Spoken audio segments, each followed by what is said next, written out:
एक ऐसा नुस्खा आपको बताने जा रही हूँ जिससे नज़र की ऐनक भी उतर जाएगी और बच्चों में ज़हनी और जिस्मानी नशोनुमा के लिए भी ये नुस्खा बहुत ज़बरदस्त है।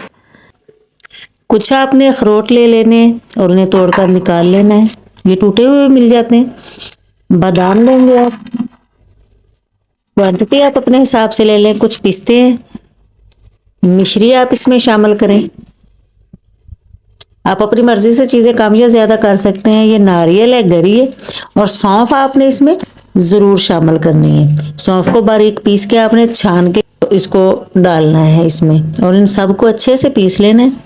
पीसने के बाद अच्छा, बहुत बारीक नहीं पीसना है। बहुत बारीक पीसेंगे तो पाउडर मुंह में आएगा, बच्चे खाते नहीं है। पेपरों के दिनों में नज़र के लिए, ताकत के लिए, जिस्मानी ताकत के लिए भी, ज़हनी ताकत के लिए भी बच्चों को ये लाजमी बना के दें। घर में लाजमी बना के रखें और दूध के कप के साथ बच्चों को ज़रूर दें।